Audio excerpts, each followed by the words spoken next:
Blog Talk Radio.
Hello from my heart, everybody. That was Dreamweaver by Gary Wright.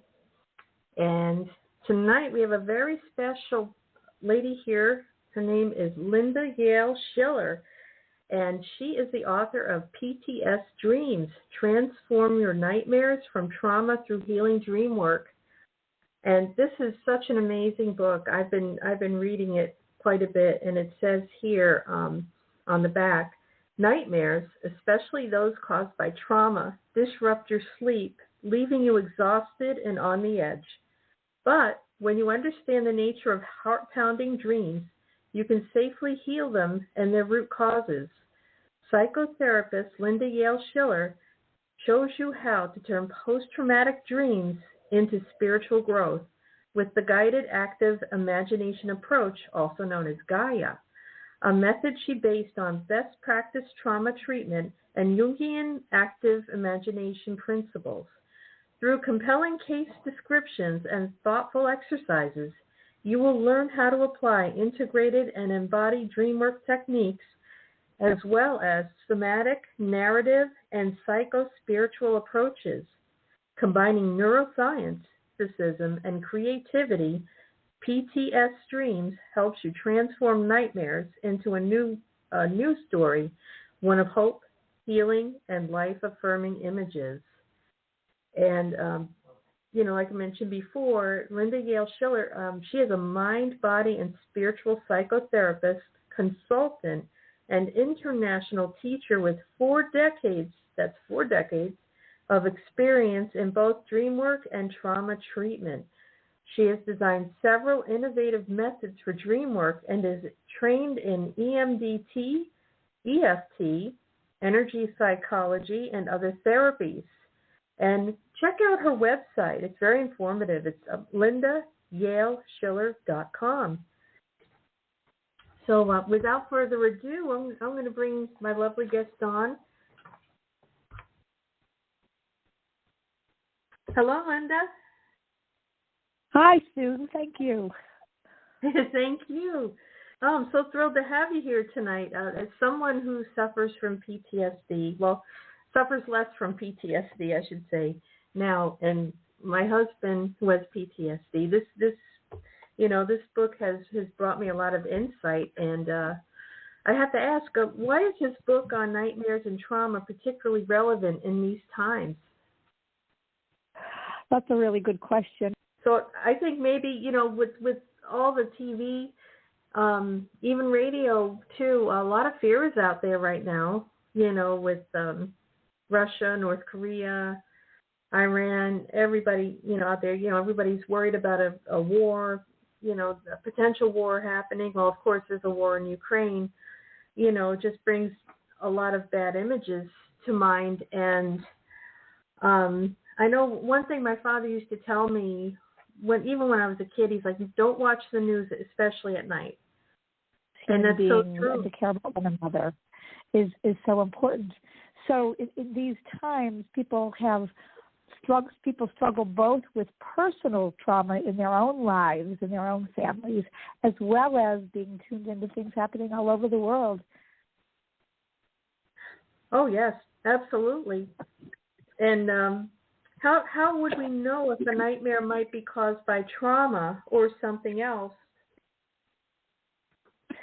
So there are I break it into three types of dreams. There are sort of regular dreams or good dreams. There are what we might call a bad dream, and then there are nightmares that are from trauma sources. And the way to tell the difference really has to do with what's called the emotional narrative in the dream. So in our dreams, when we have a dream at night, there's a plot line, there's a story, there's images, there's characters, there's a landscape. There's all those aspects of a dream story. And in addition, there are the emotions that we're feeling inside of the dream and then after we wake up from the dream. And the emotions are our clue as to what kind of a dream we're having. So if we wake and we're feeling, or in the dream itself, if we're feeling delighted or excited or happy or pleased, then it's a regular, nice, good dream. If we're feeling a little bit anxious or a little bit on edge or a little bit fearful, maybe it's a bad dream, but it's not renting space in our head all day long. It's not lingering and disrupting our waking hours, and we're not waking with terror. The nightmares from which we wake with dread, with terror, with fear, and those that wake us from our sleep where we can't, like we're gasping for breath or we can't, our heart is pounding as if we've been chased, those more often has to do with some kind of traumatic event. And then in particular, when these nightmares are not just sort of a one-off, like once in a blue moon, but when either the nightmare itself or the theme of the story is repetitive, that is a sure sign that we're probably pointing in the direction of some kinds of trauma being at the source. Yes, yeah, and I can certainly relate to that, absolutely. I have to ask, I know what trauma and PTSD is for everybody, well, for myself and my husband, but for those out there listening, what is trauma and what is PTSD, and who gets PTSD and who doesn't, and how are intrusive and ongoing nightmares a symptom of this? So PTSD, the letters stand for post-traumatic stress disorder. So for something to become a disorder, to get the D on the end, means that it has to persist for longer than 6 months as a general rule for it to be classified as a disorder, something that is continuing and persisting. So we all have what we'd call big T or small t possible traumas in our lives. I mean, we probably can't live in the world without having small t traumas, the little things that annoy us or irritate us or scare us or upset us, but we get over them pretty quickly, and they're not repetitive, they're not ongoing, and they're not life-threatening. The difference between those and the big T traumas are big T traumas are ones that either are or feel like they are life-threatening, that we've experienced personally or have witnessed from our surroundings or other people that we live with. And there are many different responses to ongoing trauma. It can be acute trauma, like a one time you were in a tornado or a hurricane, and that was very traumatic, and so the events of surrounding that natural disaster might linger for a while. And then there's chronic trauma, which is something that goes on and on and on. People who grow up in abusive or neglectful households, people who live with substance abuse in their families, kids who are chronically bullied at school. These are ongoing sorts of trauma. And there's the trauma is what happens to us. How we respond and our reaction to the trauma is what determines whether or not we develop PTSD. And how other people in our life respond to knowledge of us having experienced the trauma has a lot to do with whether and how fast we heal. So the surroundings, the environment, whether or not people get care, attention, believed in healing quickly or not so quickly or not at all, really make the difference between whether we develop a disorder or we don't. Wow. Yeah. I could definitely relate to that too. Absolutely. And I have to ask, what is dissociation in relationship to reactions to trauma, and how might that show up in our dream life? Got to be the subconscious. Right.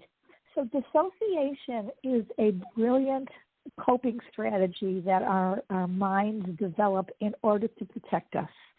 And what it does is allows us to have some distance from what's happening to us so that we sort of separate time and space from where we are in the moment to where our minds take us. And it allows us, if we can't escape in our physical bodies, to escape in our minds and to go somewhere else so that we're not needing to be fully present for the harmful or difficult things that are happening. And as a temporary measure, this is a wonderful strategy, and it helps us to sometimes simply stay alive, to survive, to not feel certain pain that we otherwise would be completely undone by in order to get to a safe place. If these strategies, however, persist and become part of our personality style, we respond to things that remind us of the trauma with a dissociative response that is no longer appropriate and no longer helpful. So if you had a trauma, for example, if one of the listeners had a trauma that involved growing up, here's an example of a client of mine. She grew up in an alcoholic family system, and her father was pretty violent and abusive. And later, when she was a young adult, she was dating a boyfriend, and when they kissed one time, ordinarily she liked kissing him, but one time he had been drinking beer, and after they kissed, she had this reaction of like leaving her body and freezing and being terrified, and she had no idea why. And later on, through our work together, she realized that it was the smell of the beer on his breath that triggered her, because it was that type of substance. It was beer that her father drank when he would lose control and be violent. And so Wow. She reacted as if he was in danger, even though she wasn't in the present tense, right? And so these kinds of losing time and space is what happens in our dream life as well. Almost by definition, if something is coming to us in a nightmare, we are remembering something in our dreaming self that has been suppressed or repressed or buried, that we've gotten some distance from in our waking life in order to cope and to keep on going. But our dreaming self is bringing it back forward now to say, okay, it's time to take a look at this. Maybe you're in a safe enough space now to begin to remember, to deal with this, to work with it, and bring the memories back together. So we need to have what's called memory reconsolidation, which is one of the tasks of our dreams. So ironically, if someone begins to have nightmares, even though it's very uncomfortable and not at all something someone would look forward to. Ironically, it can actually be a sign that our system is moving in the direction of memory reconsolidation and the beginning of healing of whatever the trauma source was of the nightmares. Oh, yes. Yeah. And I have to ask also, what is the main difference between a dream, a bad dream, and a nightmare? Well, I sort of mentioned that. I think it's really what are the emotions that are connected with it. So if you have a pleasant emotion, it's a dream, and if you have a terrifying emotion from whatever the story was, then it's a nightmare. Right. That's right. You did mention that before. Yes. And how do we know if we've worked through a nightmare? So the short answer is if it no longer creates upset for us. When something difficult has happened in our waking life or in our dreaming life, and we are responding emotionally with high upset. So like when you go to the doctor's office and they say, how big is your pain, rated on a scale of 1 to 10? If we're rating the upset from our nightmare at a 7, a 9, a 10, we haven't resolved it yet. But if we can put our attention on that same image that we had before, and our upset is really a 1 or even a 0, then we've resolved it. The other answer to the question is when we're no longer having the nightmare. Yeah, that would make sense. Yep. And also, why is it important to approach working with nightmares slowly and carefully using a method such as Gaia method, the guided active imagination approach? And what are the elements of this approach? And I'm just curious about that. Sure. So when we're working either with ourselves or with someone else or in a group or in a therapeutic setting with really scary dreams, we don't want to run the risk of re-traumatizing either ourselves or the person or people who we're working with. So we want to create an environment of safety and connection that's different from both what was there in the nightmare and most likely what was there during the original source of the trauma itself. So because of this need not to make matters worse, that's always our first order of business, is do no harm.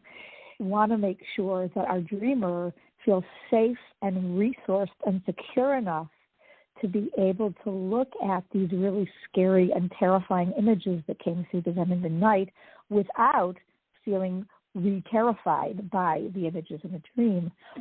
So as you mentioned when you read from the jacket of the book, I developed this method based on 2 principles. And one is best practice trauma treatment. And some of the work with Gaia is derivative of EMDR, which is eye movement desensitization and reprocessing. It's a integrated body-mind trauma therapy. And the first part of that and the first part of Gaia is creating resources. So step 1 of the method is to work with the dreamer before you even go near the nightmare itself to say, what resources, what do you need to feel safe, comfortable, secure, and willing and able to take a look at what happened in the dream without feeling re-traumatized by it. So we ask the people to bring into the room with them people who are safe people in their life, whether they're alive or have passed over, pets that they have, spiritual beings, characters from books or movies or TV shows. One of my clients brought Gandalf from The Lord of the Rings in as his safe person, and one of the children I worked with once said that she was going to bring Mary Poppins with her to be her safe protector before working on the dream. And then we ask, what kind of objects would you like to have with you to keep you safe? Is there a talisman or a spiritual object, or do you want to have a big, strong baseball bat in your hand to, in case the monster pops out? so they can collect any objects that they need. And then I always just keep asking until I say, is that enough? Do you need anything else? Is there anything else? Do you feel perfectly safe and comfortable now and ready to bring these resources to look at the dream? And once they say yes, then we move to what's called the bridge. And in the Gaia method, the bridge is before we go inside the dream to poke around, which is the other part of the Gaia method, we peek in from the outside. And I ask the dreamer to notice, is there anything in the dream that you might have forgotten to share or you might have neglected to notice the first time that's actually a safety person or a safety object that's already there? And very often the dreamer will say, oh, yeah, now that you mention it, even though this was a nightmare, there was this climb up the tree, and way up at the top there was kind of like a place where the branches came together, and I could sit up there and be really safe from the monster because this monster couldn't climb trees. So we asked them to look at that. And then once all of these safe, protective people and objects and elements are there, then we do part 2, which is the guided active imagination, which is derived from Jungian psychology. And here we walk into the dream and redream it, basically. So we ask the person to bring in all the resources that they gathered from both outside and inside the dream and reconfigure the dream with the resources to confront the things that were dark and scary, and ultimately to redream the dream so it has a different ending and a different resolution than the one that left them terrified. And then they can practice this new resolution. And that's a version of dream work called image rehearsal therapy, or IRT. And with practice of this new resolution of the nightmare, we actually can reprogram our brains and create new neural networks so that we can calm the fear and have dreams that are no longer waking us in the night with terror.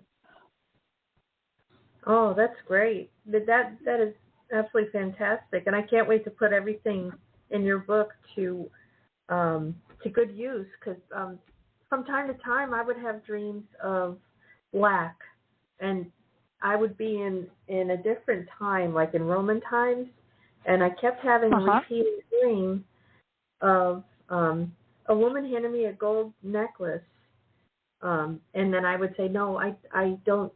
I shouldn't have this. I don't deserve it, and I handed it back. And I had that dream a long time, and then finally I started doing the work on myself, the spiritual work, and finally I stopped having that dream.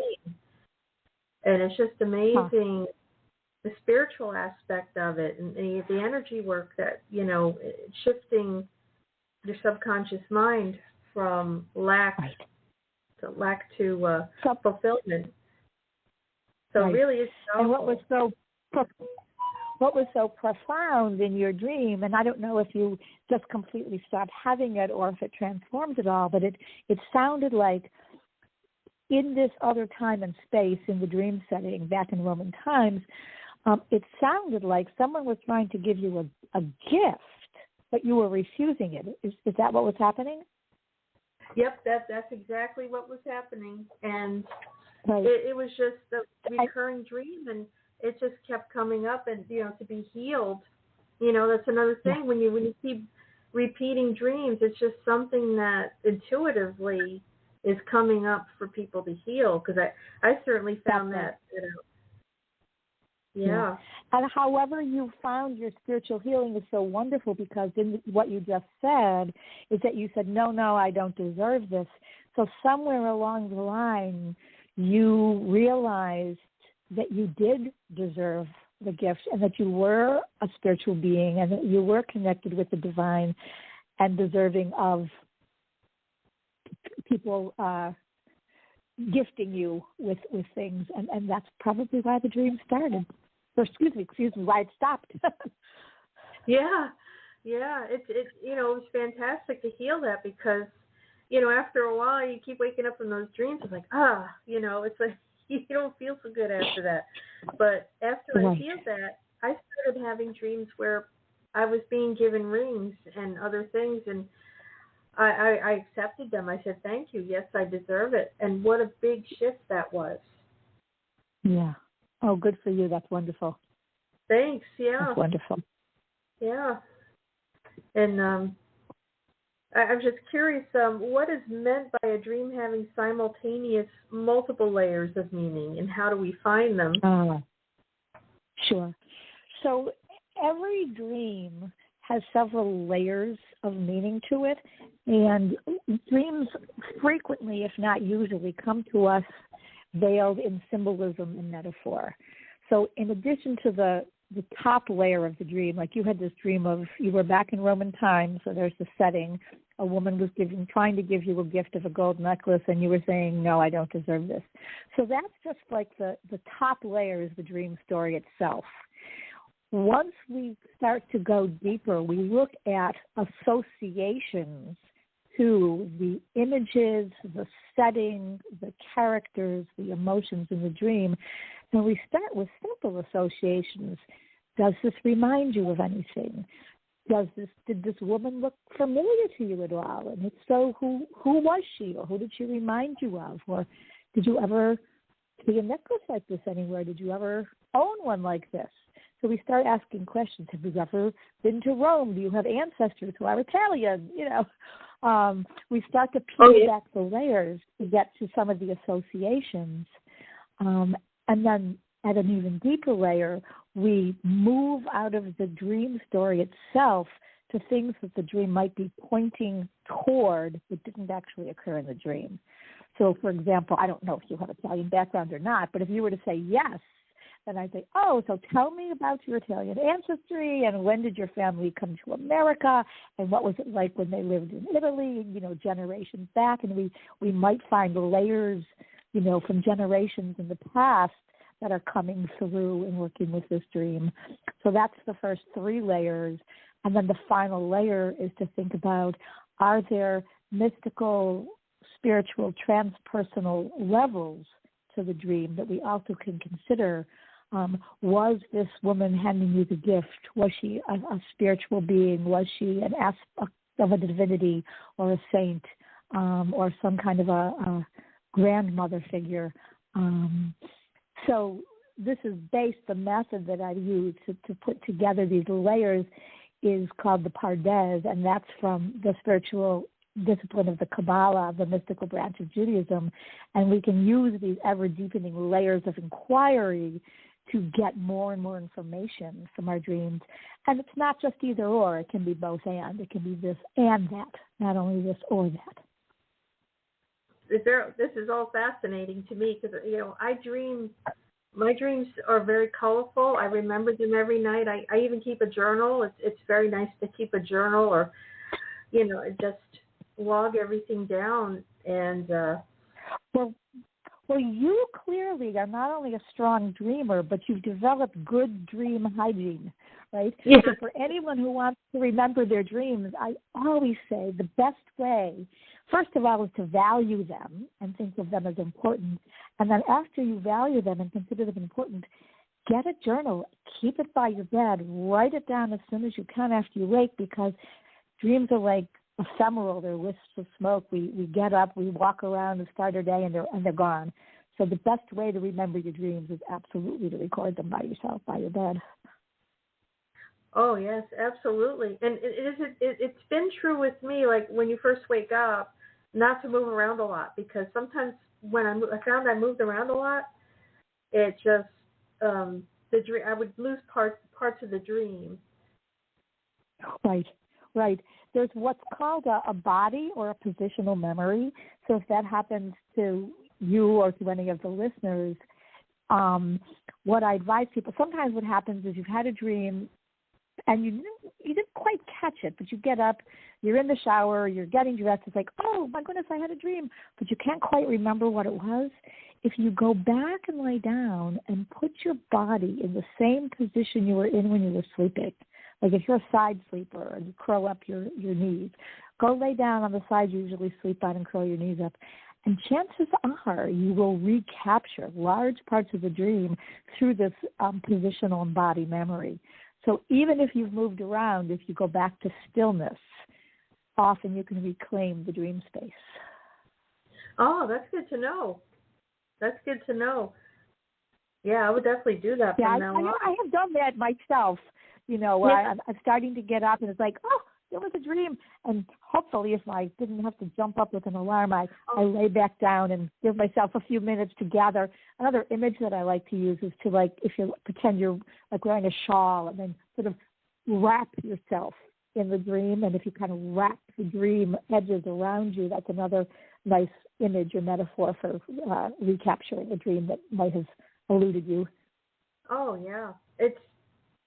It's been years in the making for me to learn all this, and I absolutely, love that this book came out, and also you had another one, Modern Dreamwork: New Tools for Decoding Your Soul's Wisdom. I haven't read that one yet, but I will. And oh, great. Yeah. That one is a little more lighthearted. That one I actually wrote first, and that one is not about nightmares per se. There's one chapter that talks about nightmares in the Gaia method, but the Modern Dreamwork actually has the concept of our dreams bringing us home to our true self, and it follows the storyline and theme of The Wizard of Oz with Dorothy's quest to find her way home. So we do that through Dreamwork in the first book in Modern Dreamwork. Oh, nice. That makes it easier. And there's a question here that I have attached to, kind of like a personal experience that I had. But first I'll ask the question of, what do family legacy burdens or epigenetic ancestral dreams mean? So did you want to attach something to that question, or do you want me to answer the question first? Oh, you can answer that first, then I'll go. Sure. I'll mention my experience afterwards. Okay. So family legacy burdens is a phrase used in IFS, Internal Family Systems, which is a psychotherapeutic method of working. And basically that and epigenetics both mean that we can inherit things that we didn't actually live through. And there's a little bit of a difference between inheriting blue eyes or red hair or a certain height than inheriting traumas or gifts or things that have occurred to our family members in the past. So we're not literally inheriting in our genes per se, but what happens in our environment affects us and then affects how we lay down neural networks in our brains, and then affects how our genes respond to that. It's called, I'm going to blank on it. It'll come back to me, the fancy word for it. But what it means is you may have, or anybody else, has had a family history that has been passed down from generation to generation. So, for example, if you had a family history in Ireland and they lived through the Irish potato famine and they were starving and they came to America and they were very, very, cautious and saved food and never wasted a drop, and these were your great-grandparents, well, they brought up your grandparents with food is scarce, be careful, don't waste a drop. So your grandparents learned that even though they didn't live through the famine. And then the grandparents passed it down to your parents, and they picked up the same message. And then that got passed down to the next generation. Somewhere along the line, people picked up this message that you should hoard your food, or you should be careful always to stockpile your food, or you shouldn't eat too much, which can be the source of some eating disorders. So even though the current person didn't live through some of the earlier traumas, whether it was someone who was in a pogrom or in a war zone or lived through terrible natural disasters or were displaced with immigration, even if that was their experience, they could be feeling the effects of their ancestors' experience. Oh, yes. And it's pretty amazing because, I had a dream of,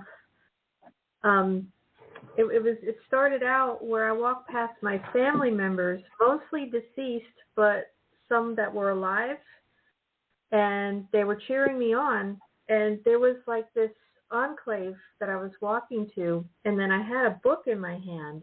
I guess it was like a book of life. And then I was walking through this. I'm sorry? I'm sorry, a book of what kind? it kind of like a book of life. But what do they call that? Oh, a book of life. Yeah, like an Akashic record. Oh, I see. Okay, thank you. Oh, you're welcome. and I was just walking past them, and I'm waving at them like I see them every day, and well, at least the deceased ones. And I was walking straight down, and then I got a glimpse of the Egyptian goddess Mot, and I remember throwing the book in the enclave, and I'd seen like this beautiful vase with a huge ostrich feather sticking out. And then all of a sudden I seen like this lightning bolt come in and then disintegrate the book. Like it just went poof. Huh. Kind of like a genie would. So I thought, okay, Right. well maybe I healed something. I'm hoping. And so that was the dream? Is that where you woke up? Yeah, after that was very full of a lot of. Do you have any thoughts or ideas or associations as to what it's about? Because there's a lot of different aspects to this dream. I think I truly believe that, even though most of my family's from Italy and from, Oh, they are. England. Interesting. Okay. And I didn't know that. Yeah. Yeah, because when you mentioned Italy before, it's like, it sparked a little spark in me. Because you had the Roman woman there. You were set in Roman times. That's where it came from. So there you go. Yeah. That just put a little light bulb above my head. I was like, there's a clue. And, right, exactly. Yeah. And I think, maybe many generations ago, I might have been Egyptian, because I definitely was obsessed with Egypt and everything when I was growing up, and also Roman. Uh-huh. And they're both closely tied together, so I guess they would be. But, just having that dream, it just kind of made me feel like, okay, well, maybe I healed something down the family line. I was hoping that would be the case. So, but I woke up feeling good about it. Well, that's the secret sauce right there. How you felt in the dream and how you felt when you woke up, positive, negative, or neutral. And if you woke up feeling good, then your hypothesis, I'm sure, is most likely correct, that something was healed because you woke up feeling positive, this Akashic record, this book of life, that something needed to get stopped apparently. And when you were in contact with the Egyptian goddess and you threw it into the enclave and it got zapped, something was done then, right? Something was done. Oh, yeah. It might have been something that was negative that was passed on in the family that maybe somehow I healed. I still have yet to figure out what that is. I have a few ideas in my head, but that was interesting. Yeah. What's so beautiful and wonderful about sort of the spiritual and mystical aspect of dream work and nightmare work is that in our dreams, it's always now. There's no past or future in dreams. It's always now. So what that means is it's all sacred time. So in our dream life, we can go forwards and backwards in time. And if there's healing that needs to happen from the past and bring on to the future, we can do that in the sacred space of the dream. Oh, absolutely. There's been dreams where I was flying and I knew I was in a dream and I kind of manipulated the dream. I only had like one or two dreams like that where I knew I was in a dream and I could manipulate it. So that was pretty cool. Right. So that's lucid dreaming. So you had a couple of lucid dreams. It means exactly that. You're aware that you're dreaming while you're dreaming. And that's another skill that can be developed that can also be used as a tool for healing or just for having fun, like flying around. Yeah, I would like to explore that with you because, like I said earlier, I'm a big dreamer and, in more ways than one, but but it's just so important. The dream work has been so healing to me. And when I seen your book, I was like, wow, and being that I have PTSD and my husband has PTSD, mine is explosive PTSD where my husband has war-related PTSD, combat-related. Right. And he,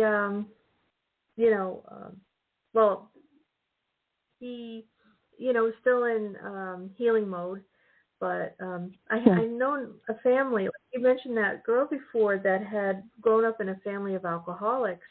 I knew a family of alcoholics, and I thought to myself, wow, I wonder if that was genetic or, a karmic thing that they had to go through. 3 of them have passed on, and it was just, one more recently by suicide. And I thought to myself, I'm so sorry. Yeah.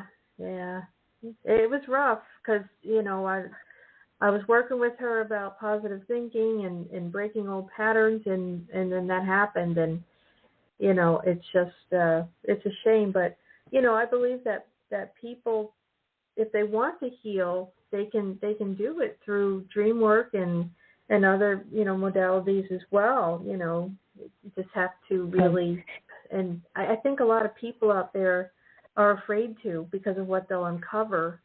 And I know that's scary because I've done it myself. Right. Which goes back to why we need to do deep healing work if people have had either know or think that they've had trauma. Work with a professional. Work with someone who's trained in trauma treatment. Don't try to do it yourself. Create community around you of people who are safe, supportive, life-affirming people, because that's going to make a difference. As well, and not to try to do it alone. And what's also really important is for people not to feel that they're somehow at fault or wrong if they're not healing, quote unquote, fast enough, because there's no timetable that's the same for every person. Everyone has a different timetable. That's, we can only do what we can do with the resources we have at the moment. So to know that we're doing the best we can is a really important message to have for ourselves and for others. Oh, absolutely.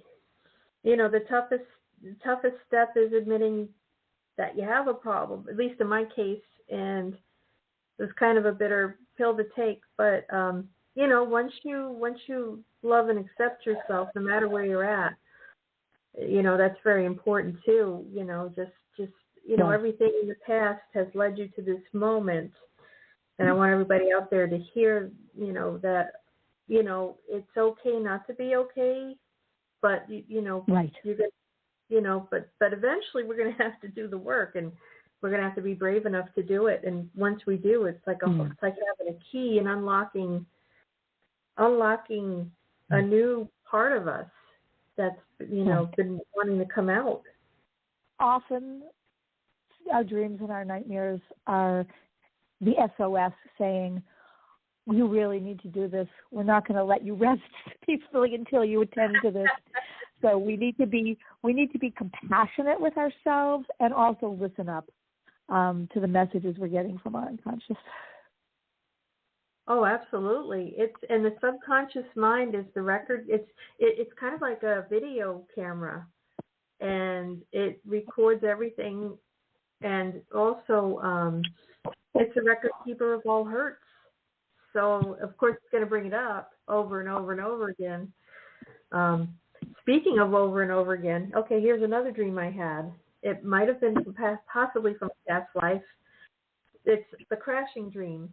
And I was in a World War II plane, and it looked like the German cross, like a red cross on the side of the plane. And the dream was always black and white. And I just about hit the ground. Just when I was about to hit the concrete, I woke up, but I was jolted up. Like I felt my energy body go back into my physical body. Does that make sense? Right. Yes. Yeah.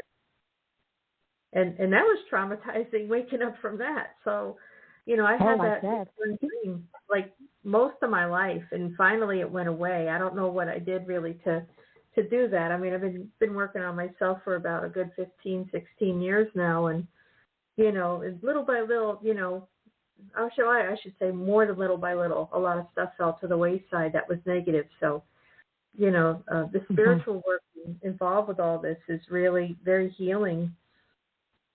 Yeah. Yeah. Well, you clearly are doing something that works for you. If you struggled with repetitive nightmares for years and years and you no longer are, that, the proof is in the pudding, right? It's you're doing something right. It's helping you to heal. Oh, yeah. Well, I had become a Reiki master, and that's a whole other story. But but I did a lot of energy work on myself, chakra clearing and all that. And, it's just amazing, the mind, body, and spirit all working in conjunction together.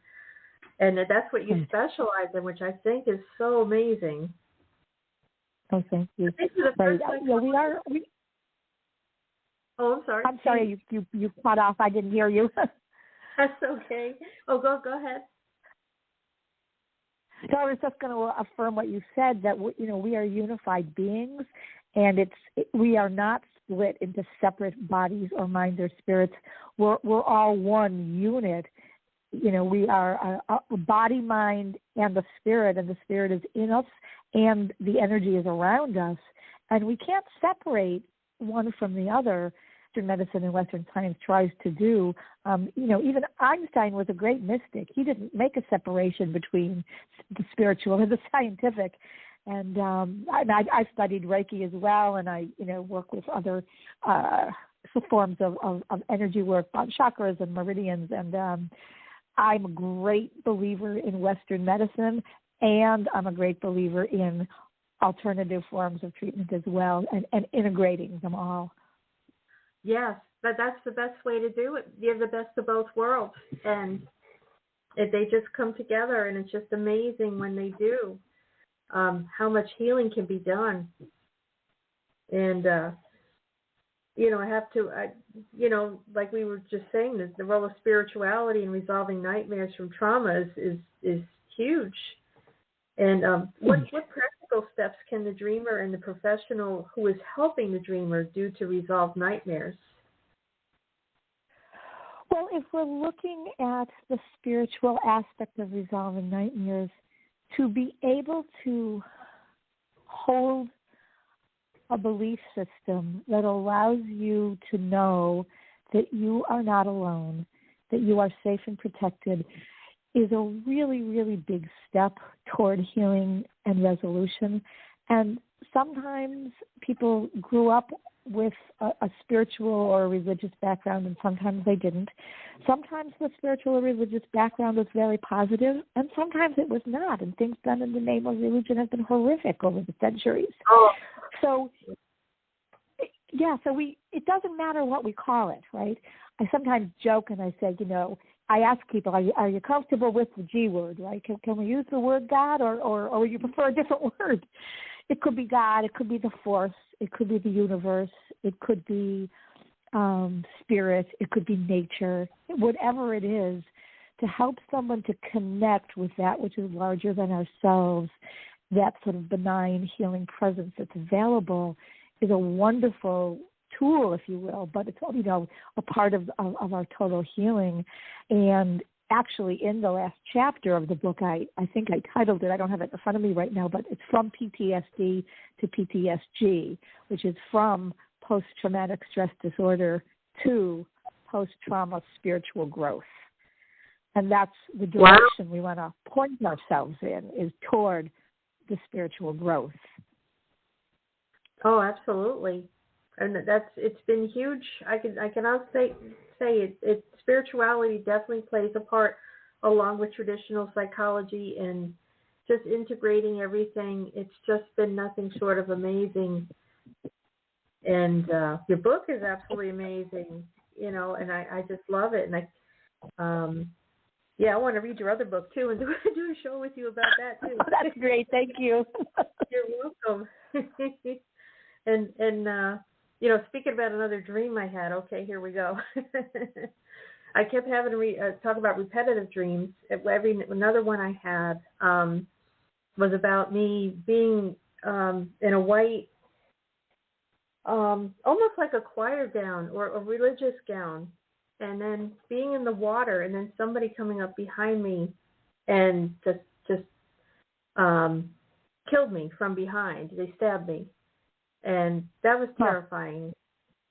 And, I thought, okay, well, maybe that's another lifetime where, I you were talking about religious dogma before, maybe it was something spiritual I did in a past life that wasn't approved of, and so they, my take on it was that, I did something that I wasn't supposed to do, and I suppressed a lot of my energy work and things like that because of it.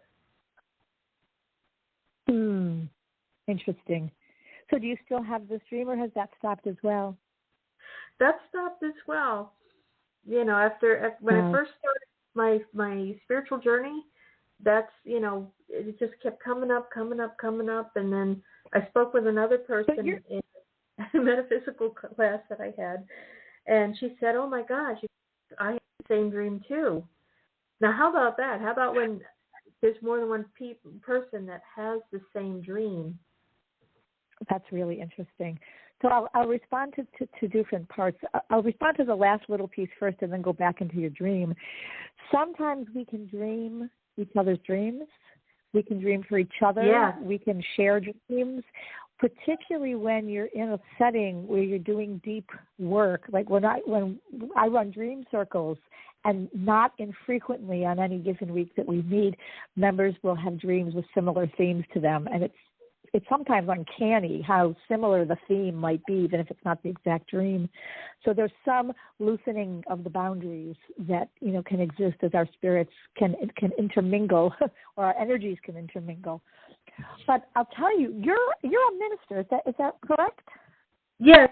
Yep, I'm a minister, a spiritualist minister. I give readings, and a lot of times, I do the energy work on people, and sometimes I kind of pick up, even though I protect myself, sometimes it's still kind of, I still take on other people's stuff too.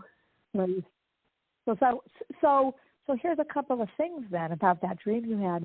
One is, I don't know if you have a ritual that you use or a practice that you use to clean yourself off after you do energy work with people, but particularly if there were very powerful forces that you were working with people, to have a real routine, not only of keeping yourself boundaried, but of washing it away afterwards.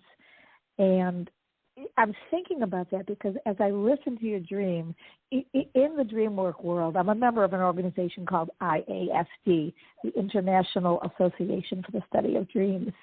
And among other things, we learn that we don't ever tell someone what their dream means because the ultimate authority of what a dream means is with the dreamer, him or herself. But we can say, if it were my dream, I'd wonder about, or if it were my dream, I'd think it might be, to offer our reflections. So as I listened to you tell your dream, and you talked about wearing these white robes and being in the water, the first thing I thought of was you were having some kind of a baptism experience in the water with those robes. But then you said someone came up and killed you. So yeah, from behind. My association was many possible associations, but one is resurrection. So if we were looking at from a Christian point of view, Jesus died, he was killed, and then came back again.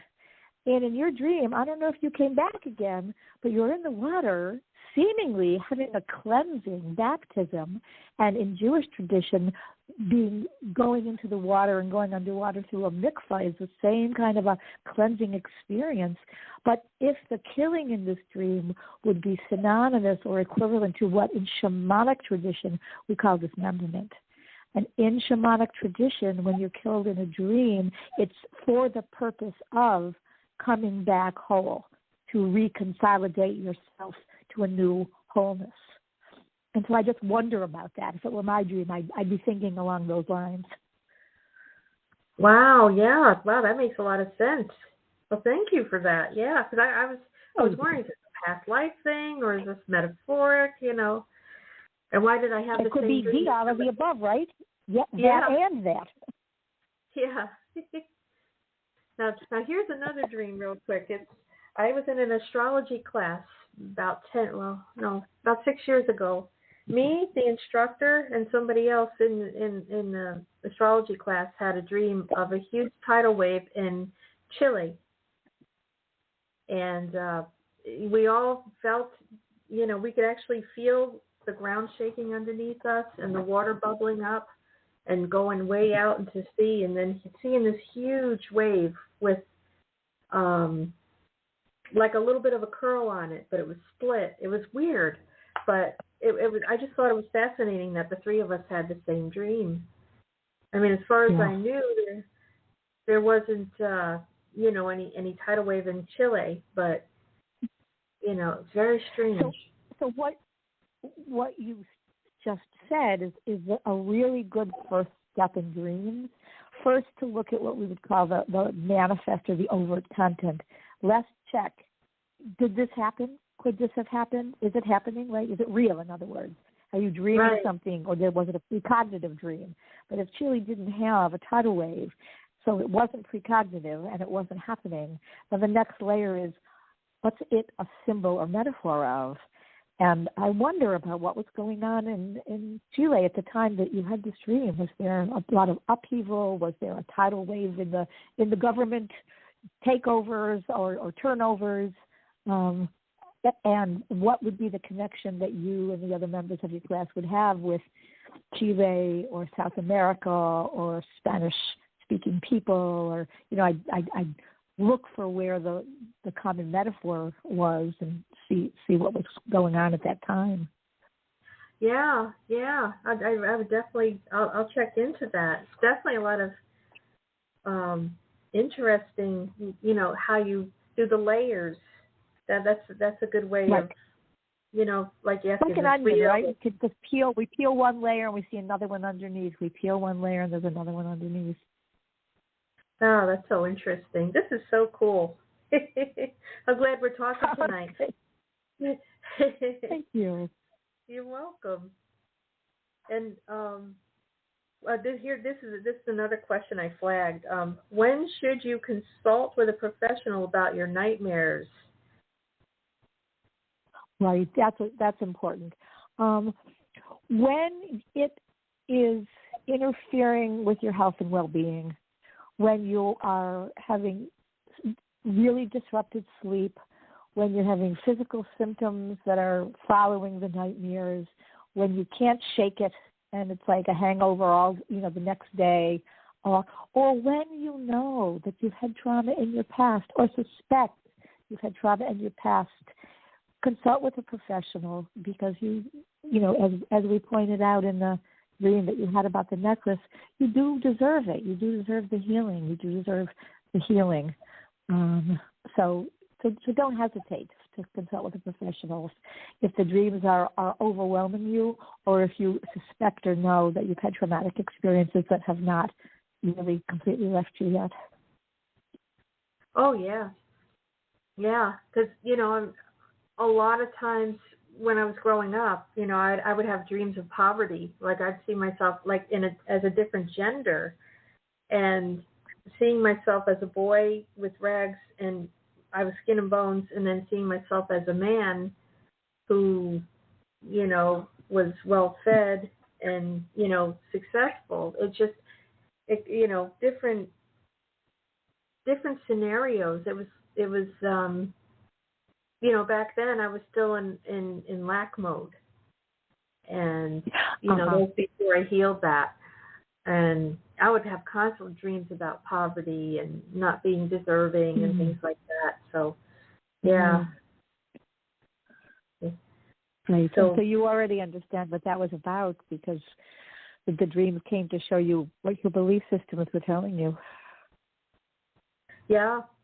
And once you work, to anybody listening out there, if you're constantly worrying about money, if you're constantly thinking about lack, it's probably very deep in your subconscious somehow, somewhere, and this can be healed because, I'm kind of living proof of that, not that I'm a mega millionaire or anything, but I'm a lot better now than I was when I was younger. So, I mean, I'm still a work in progress, but, hey, it's just been an amazing, amazing therapy with with the dream work and working with the subconscious. It just literally blew my mind. In a good way. Yeah, in a good way.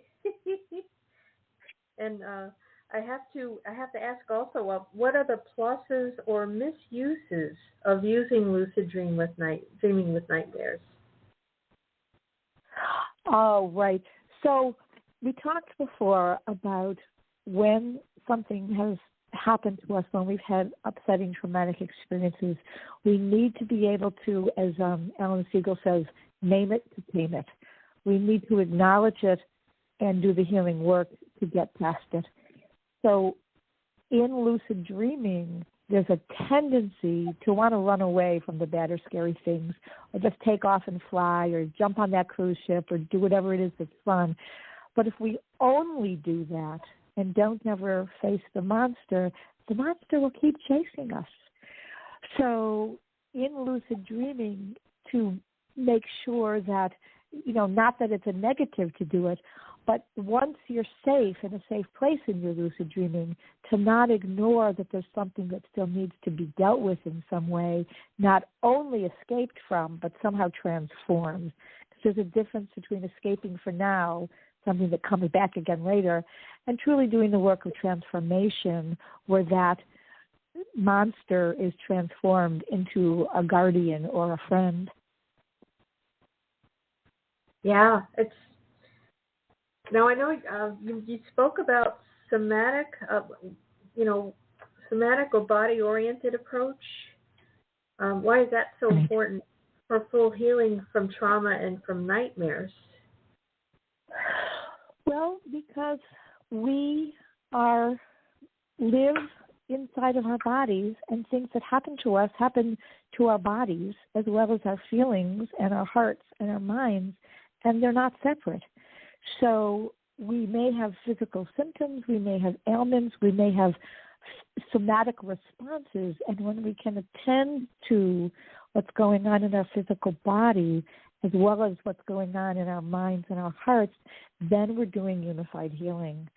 So to really be noticing when we're doing the dream work, not only what are the emotions we have, what does it make us think about, but what does it feel like in our bodies when we have that scary dream, when we have the dread, when we have the anger?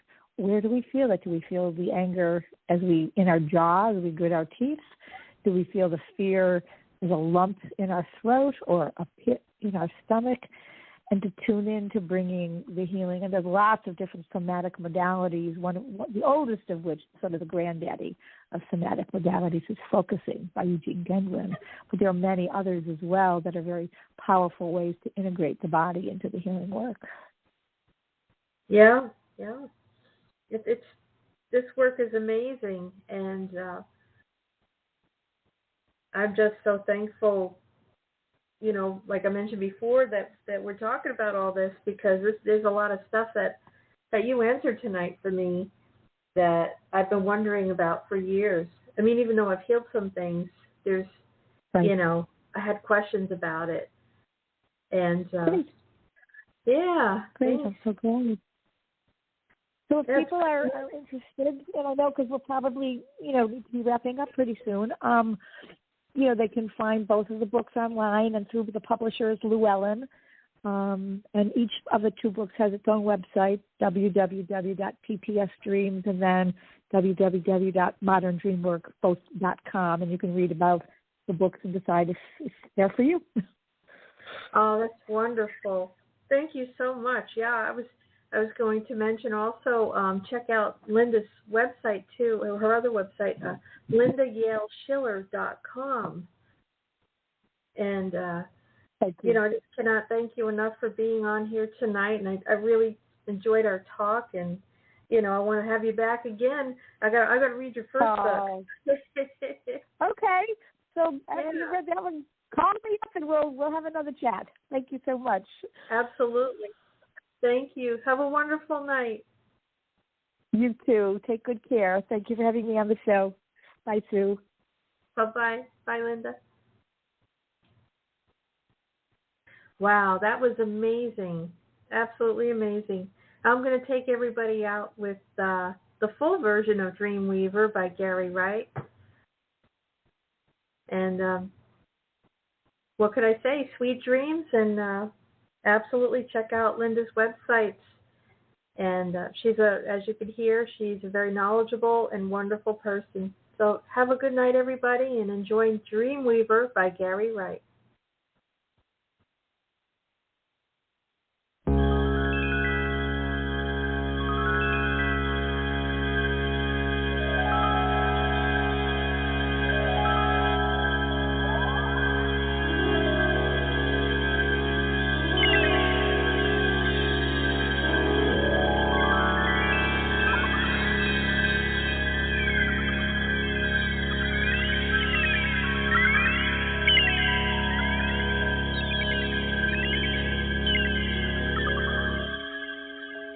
Just close my eyes again.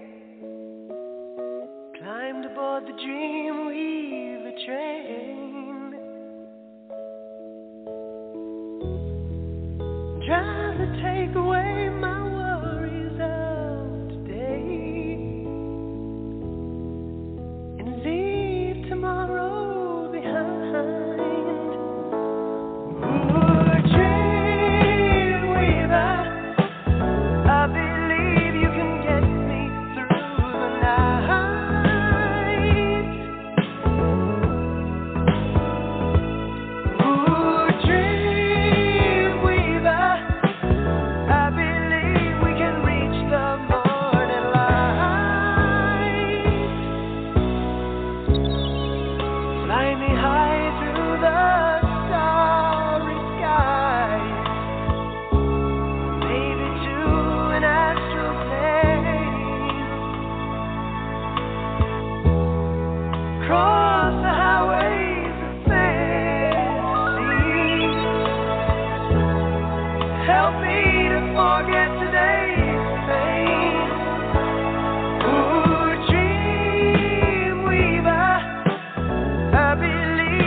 Sweet dreams, everyone.